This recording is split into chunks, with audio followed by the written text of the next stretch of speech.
The floor gleamed like glass beneath the morning lights, each stroke of the mop precise, rhythmic, almost military. No one noticed the man behind it. They never did. To them, he was just the janitor, the guy with gray coveralls, quiet eyes, and a badge that didn't mean much in a place filled with medals. The Naval Special Warfare Command facility in Virginia was alive with motion, but Thorne Calloway moved like a shadow, efficient, invisible, always finishing before anyone realized he'd started. He liked it that way. Invisibility was peace, or at least, it used to be. The air smelled of coffee and gun oil as young officers stormed through corridors, barking into radios, too important to see the man polishing their world.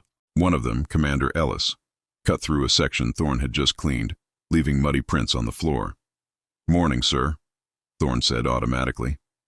Ellis didn't look up from his phone, not even a nod. The silence stung less than it used to. Years ago, he'd commanded rooms like this. Now he cleaned them. Funny how power could vanish faster than dust. But today was different. A whisper had traveled through the base like static. Admiral Riker Blackwood was coming. The name made younger officers panic, made older ones stand straighter. To Thorne, it brought only the taste of iron and memory. Blackwood, the man who'd built an empire on someone else's courage. The man who'd buried Thorne's name along with the truth. By 0600, tension had spread like wildfire. Laughter turned to clipped voices, jokes to orders. Even the walls seemed to brace themselves. Thorne worked his route, quiet as ever, eyes low, mind alert. Every corridor, every reflection on polished steel brought ghosts. His cart rolled past a digital display where officers argued over satellite data. One tapped the eastern flank of a map, suggesting air support. Another countered with diplomacy. None of them saw the janitor pause, shift his cart just slightly, its handle now pointing toward a narrow valley on the western side. A natural route. Covered. Safe. The kind of detail only a strategist would notice. Captain Reeves turned mid-sentence, eyes catching the angle. "What about the west?" he said suddenly. "That valley's outside restricted airspace." Heads turned. Plans changed. No one realized the inspiration had come from the man with the mop, except Lieutenant Adira Nasser. She saw. She always saw. Her sharp eyes followed the janitor as he slipped out of the room, blending back into the background he'd mastered. Later, she found him polishing the display case holding the facility's medals. "Mr. Calloway," she said, testing his name like it might crack open a secret. "You've got an impressive sense of situational awareness for a janitor." Thorne didn't look up. "Just cleaning around the important work, ma'am." "Funny," she said softly. "I once served under a commander named Calloway, tactical genius, saw patterns faster than computers." His hand paused mid-wipe, then moved again. "Common name, ma'am." "Not that common," she said, eyes narrowing. But before she could press, an announcement crackled over the intercom. "Admiral Blackwood's inspection scheduled for 0800 hours tomorrow." The sound froze the room for a heartbeat. Thorne's face remained calm, but deep inside, the soldier in him woke. 15 years of silence, 15 years of pretending, ending tomorrow. That night he walked home through drizzle, the kind that blurred streetlights into streaks of memory. His apartment was small but clean, walls lined with order. Inside, his 17-year-old son, Emery, sat buried in physics textbooks, his mother's sharp eyes focused on equations. "Quantum mechanics again?" Thorne asked. "Quantum futures," Emery replied, grinning. "Mrs. Lenworth says I should apply to MIT." "You should," Thorne said, pride softening the lines of his face. "Might need help on a Veterans Day project, though," Emery added. "Family service history, you got any?" Thorne froze, then turned toward the fridge. "None that matter." "Come on," Emery said. "Everyone's got someone." "Not everyone," Thorne said quietly, ending it. Later, Emery searched his father's desk for a calculator and found a photo frame face down in the drawer. The picture showed a younger Thorne in uniform, beside a woman with kind eyes, his mother. Before he could ask, Thorne appeared at the door, calm but commanding. "Some doors stay closed for a reason, son." "Sorry, Dad," Emery said, returning it. "Was just looking for the calculator." Top drawer, Thorne said, voice soft again. Always the same place. When night fell, Thorne stood shirtless before the mirror, tracing the scars that crossed his body like topography lines of war. The face staring back wasn't a janitor. It was a soldier, a commander. The body of a man built for discipline and battle, trapped in civilian skin. From the medicine cabinet he took down a small locked box. Inside was a leather journal, its first page holding a newspaper clipping. Naval commander decorated for heroism. Below it, another headline, officer's wife killed in suspicious crash. His fingers lingered on her name, Catherine Calloway. He closed the journal gently, as if afraid the past might wake. Tomorrow, the past would walk through his front door wearing 4 stars. Outside, thunder rolled over Virginia. Inside, Thorne Calloway, once Major General Thorne Calloway, looked at his reflection one last time and whispered, "You stay buried tomorrow, or everything burns." But some ghosts don't stay buried, especially when the man who made them is coming home. Dawn crept across the Virginia coast, soft and cold, the kind of morning that felt like a warning. Inside the Naval Special Warfare Command facility, the buzz of preparation was a living thing. Floors shined, uniforms stiffened, and nerves ran tight as tripwires. The base was bracing for Admiral Riker Blackwood, the man whose presence could end careers with a single frown. Thorne Calloway, mop in hand, watched the chaos unfold with the patience of a man who'd seen far worse storms. He'd fought in jungles, deserts, and concrete cities, but the silence before this kind of battle, the political one, always felt colder. He worked quietly in the East Wing corridor, his reflection gliding beside him in the polished glass.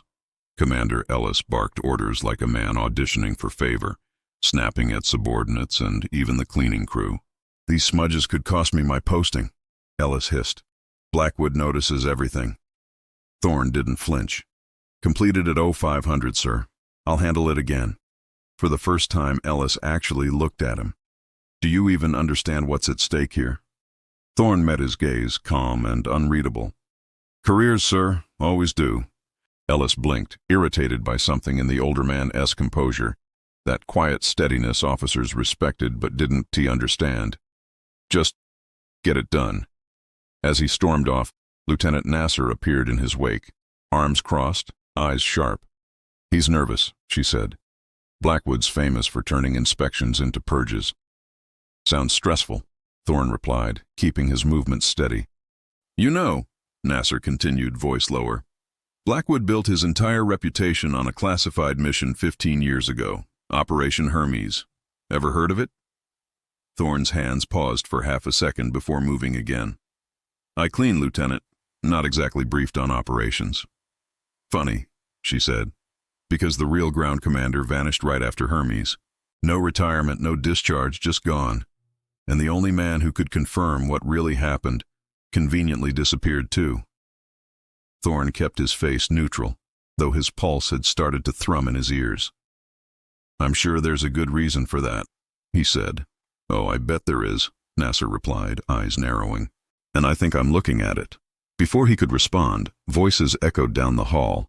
Admiral Blackwood's advance team had arrived a day early. The entire facility snapped into formation. Officers scrambled, aides shouted orders, and Thorne slipped into the background, blending in with the rhythm of panic. From behind his cart, he watched Blackwood's men sweep through the corridor, crisp suits, stone faces, efficient eyes. The Admiral himself wasn't there yet, but his shadow already owned the room. As Thorne turned to leave, a young aide collided with another officer, scattering documents across the floor. "Careful! Those are classified!" the aide barked, kneeling. Thorne bent to help, quietly gathering papers until one file caught his eye. Operation Hermes. Fall top secret. His hand froze for a heartbeat before he passed it back. The aide muttered thanks, unaware of the storm that flickered behind those calm gray eyes. 15 years of silence, undone by a single word. Hermes. The ghosts were awake now. That night, Thorne lay awake in the dark, listening to the steady rhythm of his son's breathing from the next room. He'd built this quiet life piece by piece, hiding his past behind Janitor's coveralls and routine. But Blackwood's arrival wasn't coincidence. It was calculation. The man who stole his legacy was circling back, and this time Thorne wasn't sure if it was to finish what he started or to bury him for good. At 2 a.m., his phone buzzed on the nightstand. No caller ID, just a text. Hermes rises at dawn, Blackwood knows. He stared at the screen, jaw tightening. No one should have that number. He deleted the message instantly, staring into the dark. The game was back on. Somewhere across town, Admiral Blackwood stood before a glowing laptop screen in his hotel suite, replaying surveillance footage from the base. The camera panned across corridors until it froze on a gray-clad janitor pushing a mop bucket. Blackwood zoomed in, and his world tilted. Recognition hit like a strike. "No," he whispered. "You're supposed to be dead." Fear flickered across his eyes, quickly replaced by greed. "If you've stayed hidden this long," he murmured, "you don't want to be found." He picked up the phone. "Get me everything on a maintenance worker named Thorne Calloway," he ordered. "Military records, aliases, anything, and cross-reference with Operation Hermes." "Sir," came the hesitant reply.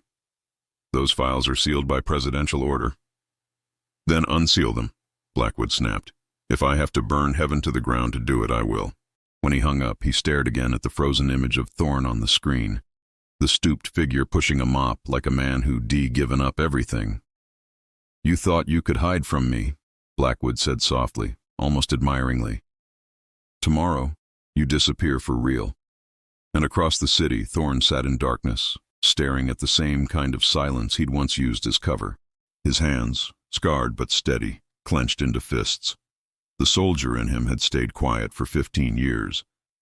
But when the past comes for your blood, silence is no longer peace. It's surrender. And Thorne Calloway had never surrendered. The morning broke with military precision, gray skies over Virginia, wind sweeping the naval flags against their masts. Inside the facility, tension crackled like electricity. The inspection had begun.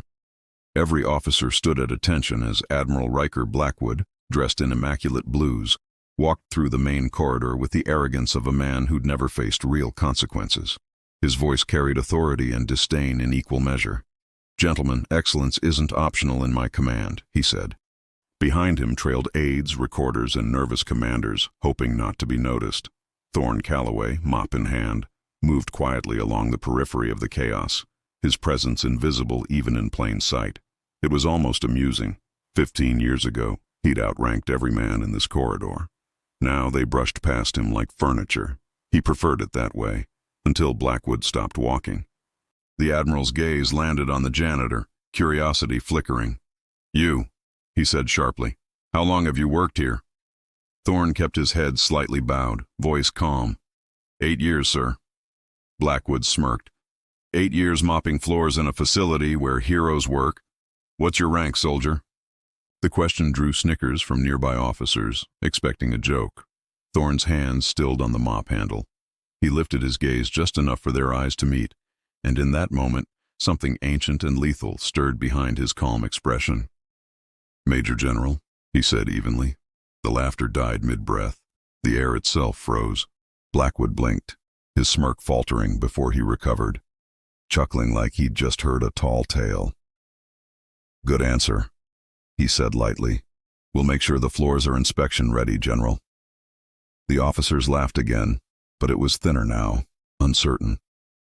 Thorne returned to his work without another word, the rhythm of his mop once again the only sound. But beneath that still surface, a war was beginning. Lieutenant Adira Nasser had watched the entire exchange from the far end of the corridor, and what she saw chilled her. Thorne's eyes during that moment, those weren't the eyes of a janitor pretending to be brave. Those were the eyes of command, controlled, assessing, unshaken by rank or intimidation. She didn't know who he was yet, but she knew one thing for sure. That wasn't a bluff. That afternoon, Blackwood's entourage flooded the conference room for the main briefing. Officers jostled for position, eager to impress. Thorne stood quietly in the corner, collecting trash bins, pretending not to listen as Blackwood dissected the base's operations. "Leadership requires clarity," the Admiral declared. Too many here rely on routine, not purpose. He glanced deliberately toward the maintenance crew, toward Thorne, letting the insult hang in the air. Thorne didn't rise to it. He simply continued emptying bins with surgical precision. Nasser caught it again, the way he moved. Not deferent, disciplined. Every action deliberate, efficient, measured. She approached him afterward, curiosity sharpened into something like suspicion. "You handle yourself differently," she said quietly. "You stand like someone trained to command." Thorne gave a faint smile. "Gravity, ma'am. It straightens the back if you let it." "You're not funny," she said, "and you're not who you say you are." His eyes flicked toward her. "Best you forget that, Lieutenant." "Not a chance," she said, walking away. But as she left, she felt it, an invisible current shifting, the kind that precedes disaster or revelation. That evening, as the sun sank behind the base, Thorne stayed late, making his rounds after most had gone. He moved through empty corridors like a ghost haunting his own life. In a glass display case, he caught his reflection. The same man, same face, but the expression was different now, harder, clearer. He had spent 15 years buried beneath anonymity, and tomorrow his cover would die. The question wasn't whether he was ready, it was whether he could still protect the one person who mattered more than his redemption. At home, Emery waited, pacing. "Dad, there were men here today," he said as soon as Thorne entered. "Two suits asking questions about you. Said they were Navy security." Thorne's breath slowed, but his pulse spiked. "What did you tell them?" "Nothing. I didn't even open the door. But they looked official. You did the right thing." Thorne closed the blinds, locked the door, and checked his phone. No messages, no alerts. Too quiet. "Dad?" Emery asked hesitantly. "What's going on?" "Nothing you need to worry about," Thorne said, trying to sound steady. "Just routine checks before inspections." "You said that about everything," Emery replied, frustration cutting through the fear. "Why do people keep acting like you're someone else?" Thorne turned, meeting his son's gaze.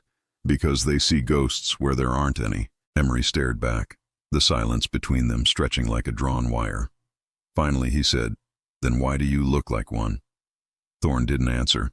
Instead, he walked into his room, locked the door, and retrieved the leather-bound journal from its hiding place. He opened it to the faded photo. Catherine smiling beside him. Sunlight on her face, a medal pinned to his chest. Beneath it, a note in her handwriting. "The truth always surfaces, no matter how deep it's buried." His throat tightened. "Not yet," he whispered. "Not until he's safe."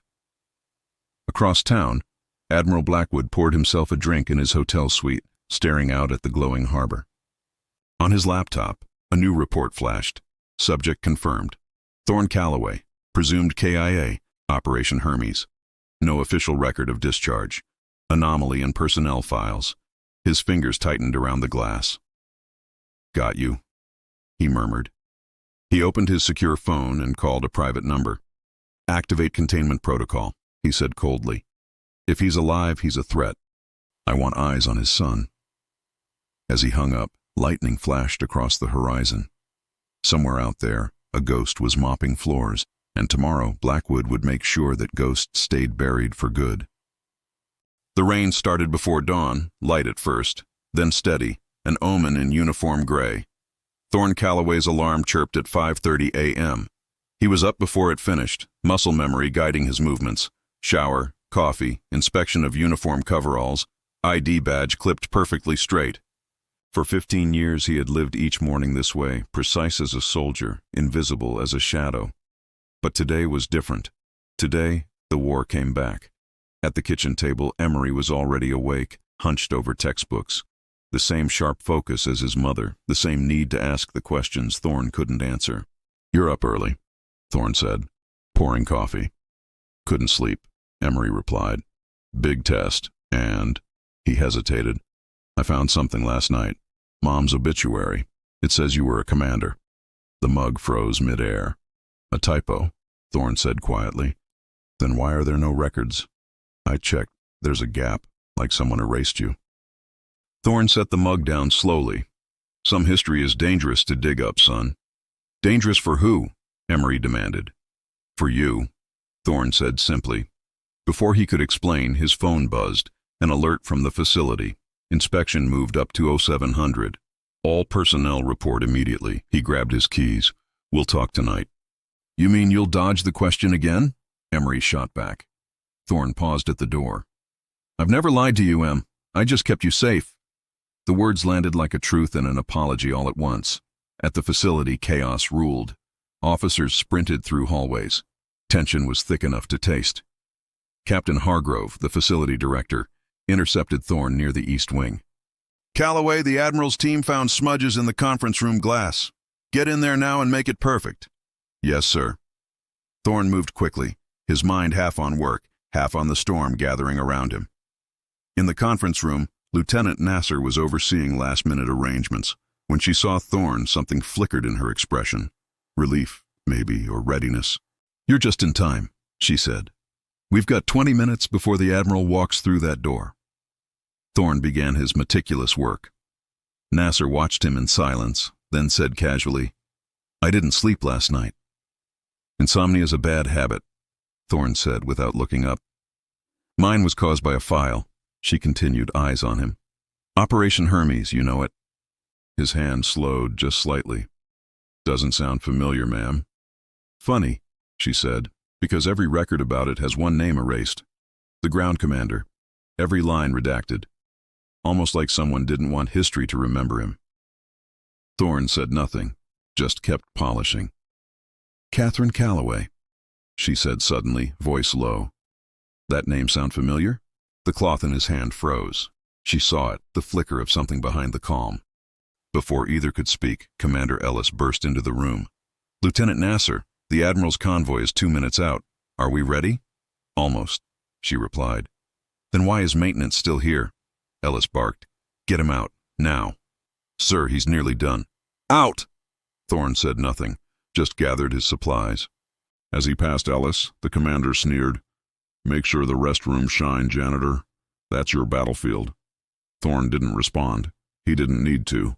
He'd led men who died with less arrogance and more honor. In the corridor, he glanced through a window and saw it. The black SUVs rolling through the gate, flags fluttering on the hood of the lead vehicle. Blackwood had arrived. Inside the executive restroom, Thorne worked silently, replaying every moment of the past 24 hours. Nasser's questions, the text messages, the way Blackwood's men had scouted his route. He caught his reflection in the mirror, the stooped posture of a janitor, and straightened, shoulders squared, chin lifted, the ghost of the soldier re-emerging for a breath. His eyes looked different now, alive. The door opened suddenly. A young lieutenant stepped in, barely glancing at him before leaving again. Good. Still invisible. He checked his phone, another text from an unknown number. Blackwood asked about you by name. Be careful. He deleted it. He didn't need warnings. The time for hiding was over. Minutes later, the facility loudspeaker came alive. Admiral Blackwood's inspection proceeding to the command center. All department heads report for review.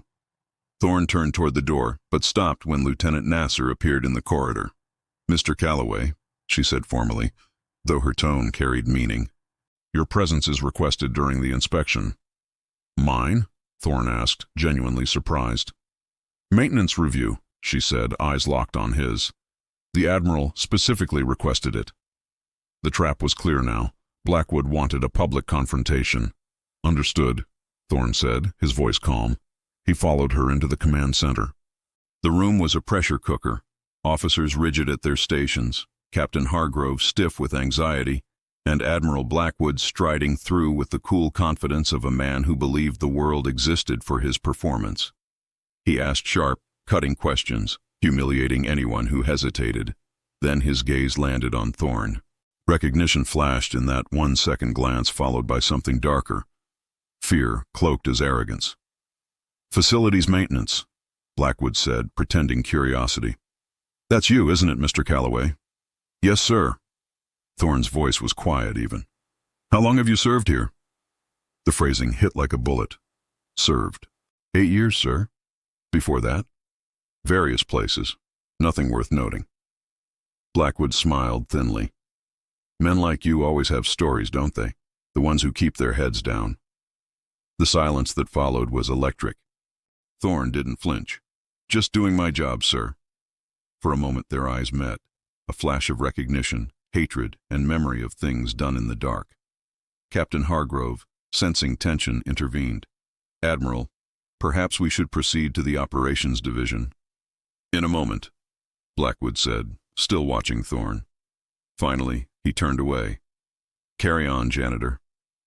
As he left, he spoke to Nasser. Lieutenant, compile full personnel files, everyone, military and civilian, especially long-term maintenance staff, on my desk by 0800. Yes, sir, Nasser said, though her voice was tight. When Blackwood left, she turned to Thorne. He's targeting you, she whispered. I'm just a janitor, Thorne said. No, you're not, she replied. Whatever history you have with that man, it's about to surface, and when it does, no amount of mopping will keep the blood off these floors. Thorne looked at her for a long moment, then said quietly, Some truths should stay buried, Lieutenant. She shook her head. You can't bury a storm, Mr. Calloway. As she walked away, he watched her go, the weight of inevitability settling over him. The storm was here. He'd hidden for 15 years, built a fortress of silence around his son and his grief. But walls don't last forever. And now, the man who'd destroyed his life was inside the gates. The Admiral thought he was walking into an inspection. He had no idea he'd just walked into a reckoning. By noon, the base pulsed like a living nerve. Officers moving in tight formation, radios buzzing, tension brewing under the thin veneer of protocol. Thorne Calloway walked among them unseen, the ghost of a soldier wrapped in gray coveralls. To most, he was still the janitor. To Admiral Blackwood, he was unfinished business. The Admiral's entourage stalked the corridors with military precision, reviewing every file, every camera feed. And though Thorne had perfected invisibility, he could feel the shift, eyes tracking him now, subtle glances from unfamiliar faces, security units that lingered too long near his route. The hunt had begun. He retreated to the maintenance office to check his phone. 3 missed calls from Emery's school. His gut tightened. When he played the voicemail, a robotic voice from the administration line filled the air.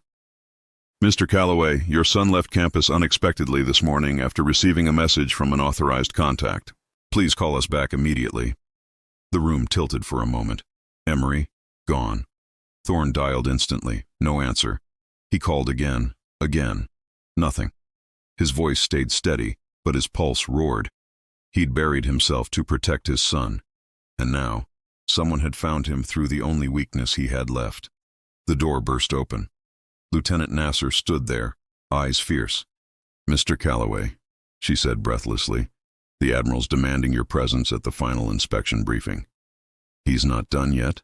Thorne asked. Though he already knew the truth, this wasn't an inspection anymore. It was theater. He asked for you by name, she said. You can't skip it, or security will drag you in. He's using my son, Thorne said flatly. He wouldn't. He would, Thorne interrupted. He's desperate. He's afraid. He looked down at the photo on his desk, Catherine and baby Emery in happier days. Then he rose, slow and deliberate. Fine, he said. Let's end it. The command conference room was packed. Officers at rigid attention, aides poised with tablets, cameras recording every word. Blackwood stood at the head of the table, radiating controlled arrogance. Thorne entered quietly, taking a spot along the wall, just another worker on duty. But Blackwood's eyes locked on him immediately. The Admiral smiled like a wolf who'd cornered prey. Captain Hargrove, he said, voice smooth, I've completed my assessment. This facility demonstrates potential, but also concerns. He began a speech about loyalty, discipline, security, integrity, all the words tyrants use when they're afraid of truth. Then, casually, he added, I believe there are individuals here who've hidden behind false identities for years, ghosts in plain sight. Every head in the room lifted. Nasser's jaw tensed. Would you care to elaborate, Admiral? Hargrove asked carefully. I would, Blackwood said. In fact, I think the best example is standing right there. He turned toward Thorne. Isn't that right, Mr. Calloway? Or should I say, Major General? The words detonated like a grenade. The room fell silent. Even the hum of the air vent seemed to stop. Thorne didn't move. He'd rehearsed this moment 1,000 times in nightmares. He'd always thought it would come with rage, with violence. Instead, it came with calm. He straightened, eyes level, and said evenly, "Admiral." Before anyone could speak again, alarms exploded overhead. Security breach at main entrance. Unauthorized entry. Repeat, unauthorized entry. The big screen on the wall flickered to a live camera feed. The color drained from Thorne's face. Emery, his son, was on the screen, walking into the facility, flanked by 2 men in dark suits. Not agents, not Navy. Blackwood's men. "They're bringing him here," Hargrove said in disbelief. "Who authorized that?" "I did," Blackwood said calmly. "He's not under threat, just a visitor." "You brought a civilian minor into a classified military facility?" Nasser snapped. "You've lost your mind." "You'll watch your tone, Lieutenant," Blackwood warned. But Thorne was already moving, every ounce of the Janitor gone. The soldier's gate, the command presence. It all returned in a flash. "If he's harmed—" "He isn't," Blackwood interrupted, smiling. "I just thought it poetic, really. A son watching his father's truth come out." The conference doors opened. Emery entered, confusion in his wide eyes. "Dad?" he asked. "What's happening?" "It's okay, son," Thorne said, his voice steady but dangerous. "These men made a mistake bringing you here. You're going home." "No one's going anywhere," Blackwood countered. "Not until the record is corrected." The Admiral turned toward the assembled officers, gesturing like a showman unveiling a secret. "Gentlemen, this man you've ignored for years, this Janitor, is Major General Thorne Calloway, the real commander of Operation Hermes, a man who deserted his post, faked his death, and lived as a ghost in your midst." Gasps rippled through the room. Nasser stepped closer to Thorne, hand hovering near her sidearm. Emery looked between them all, trembling. "Dad, you were in the Navy?" "Was," Thorne said quietly. "A long time ago." "Why didn't you tell me?" "Because knowing could have gotten you killed." "Killed?" Emery whispered. "For what?" "For what your mother found," Thorne said, his voice low, sharp. "The truth about Hermes, the truth Blackwood buried." Blackwood's face darkened. "Careful, General," he said, menace under the polish. "You're walking a fine line. You crossed it 15 years ago when you had Catherine killed." The words hit the air like thunder. Officers froze. Even the Admiral's aides looked shaken. "You have no proof," Blackwood said, though his voice had lost its command. "You mean not yet," Thorne corrected. "But that's about to change." The security monitors flickered again. DoD's encrypted seal appeared on screen, followed by an incoming connection alert. The Secretary of Defense himself. "Admiral Blackwood?" A voice came through the intercom. "We're dispatching federal investigators to your location. Effective immediately, you are relieved of command pending inquiry into Operation Hermes." The entire room exploded in motion. Blackwood spun toward Thorne, realization dawning too late. "What did you do?" "I didn't do anything," Thorne said quietly. "I just stopped hiding." Chaos rippled through the command center, agents arriving, officers whispering, the Admiral's composure cracking in real time. But Thorne's eyes were only on his son. Emery stared at him not with fear, but with something new, understanding. "You did all this to protect me," he said. "Always," Thorne answered, "even when you thought I was nobody." Blackwood tried to speak again, but Department of Defense agents swept into the room, badges flashing. "Admiral Riker Blackwood," the lead agent announced. "You're under investigation for falsification of military records, obstruction of justice, and the suspected murder of Catherine Calloway."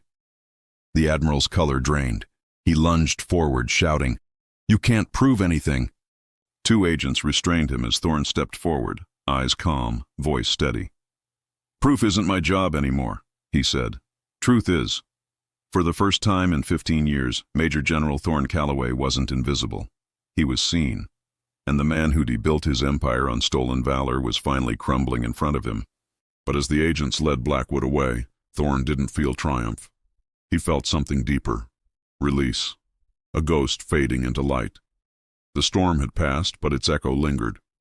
3 days after Admiral Riker Blackwood's arrest, the Naval Special Warfare Command facility was a different world. Reporters camped outside the gates and security doubled overnight. Inside, whispers of the Janitor General drifted through the halls like a legend being born in real time. Officers who once ignored Thorne Calloway now saluted as he walked by. Not in coveralls, but in a plain naval officer's uniform, temporary reinstatement pending full review. The uniform didn't feel like old glory. It felt like closure. For 15 years he had lived as a ghost in his own world, scrubbing away his past one polished floor at a time. Now, the world was forced to see the truth. Captain Hargrove sat across from him in the command office, papers spread over the desk, official statements, clearance forms, declassified files. "You understand, General," Hargrove said, the title coming out with new respect. "The Secretary of Defense wants a full reconstruction of Operation Hermes. Your report, your wife's findings, everything. They're reopening it from the top." Thorne nodded. "About time," he said softly. "Catherine deserved that. And you," Hargrove added, "you could have exposed Blackwood years ago." "At the cost of my son," Thorne said simply. "He was 2 years old. They warned me. Keep quiet or lose him too. So I disappeared." "To protect him," Hargrove finished. "To protect what mattered most," Thorne corrected. "My rank, my reputation. They weren't worth his life." A knock at the door. Lieutenant Nasser stepped in, formal but warmer than before. "Sir," she said, "DOD just confirmed. The charges against Blackwood have expanded. Financial crimes, falsified records, obstruction of justice. They're linking him to Catherine Calloway's murder through a private intelligence contractor." The words hung in the air. For 15 years, Thorne had lived with that ghost unspoken, unproven. Now, justice had a name. He closed his eyes for a moment, inhaling steady. "What happens next?" he asked. "Full investigation," Nasser said. "But the Secretary wants you in Washington. Your testimony is key.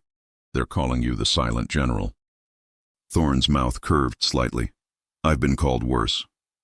"You could have been reinstated as of this morning," she added. "Captain Hargrove's already forwarded your file." Thorne looked at his reflection in the glass. No longer a broken man hiding from his past, but one balanced between identities. The soldier, the janitor, the father. "I'm done chasing stars," he said finally. "But if I can teach others to see what I've seen, to understand why truth matters more than rank, then maybe that as the next mission." Outside, in the courtyard, Emery waited, talking with a DOD education liaison. His acceptance to MIT had arrived that morning. A full scholarship, expedited security clearance, and a note from the Secretary of Defense himself, thanking him for his patience and courage under extraordinary circumstances. When Thorne stepped outside, Emery turned, holding the letter with pride. "I got in," he said. Thorne smiled, genuine and deep. "You earned it. They also want you to teach," Emery added. "Some kind of visiting role in tactical ethics. They said your name's already in textbooks." Thorne laughed, shaking his head. 15 years mopping floors, and now I'm a case study." "You're a legend," Emery said. "No," Thorne replied quietly. "Your mother was. I just finished her work." The boy's face softened. "She'd be proud, Dad. She'd say we did exactly what needed to be done," Thorne said. "No more, no less." Later that evening, as the sun bled gold over the base, Thorne walked the corridors one last time. Every reflection in the polished glass showed 2 men, the janitor and the general, finally the same person. He stopped at the display case of medals he'd once cleaned every day. His own commendations had been restored now, framed beside Catherine's posthumous citation for integrity and service. He stood silently for a moment, then whispered, "We made it." Behind him, footsteps approached. Nasser, crisp and composed, but smiling. "Transport's ready, sir," she said. "You sure you don't want to stay?" "No," Thorne said. "This chapter's done. The next one's about living, not hiding." As they walked toward the exit, she glanced at him. "You know, The staff still talk about how you used to polish the floors before dawn. They said it was obsession. It was habit, he replied. Even when no one sees you, you keep things clean. Discipline doesn't depend on recognition. Outside, Emery stood waiting by the black government sedan, waving as his father approached. You'll miss it, he teased. The base, the mop, the mission. No, Thorne said, looking back at the facility where he'd spent 8 invisible years. Missions change. Purpose doesn't. As they climbed into the car, the gate guard snapped to attention and saluted. A small gesture, but one heavy with meaning. Thorne returned it, crisp and sure. A salute for all the unseen, the overlooked, the ones who served in silence. As the car rolled away, the naval facility shrank in the rearview mirror, and for the first time in 15 years, the road ahead was open. Emery watched his father, studying the calm strength in his face. You ever wish you hadn't hidden so long? He asked quietly. No, Thorne said after a moment. Sometimes disappearing is how you win. The truth doesn't need to shout. It just needs to survive. They drove toward the horizon, the storm behind them, the sun breaking through ahead. The janitor who had once cleaned the world's floors had also cleaned its conscience. The father who had vanished had re-emerged not as a ghost, but as proof that honor survives even in silence. For the first time, Thorne Calloway allowed himself to breathe, not as a soldier, not as a fugitive, but as a man free from the shadows. And somewhere, in the endless hum of history, a forgotten name found its way back into the light.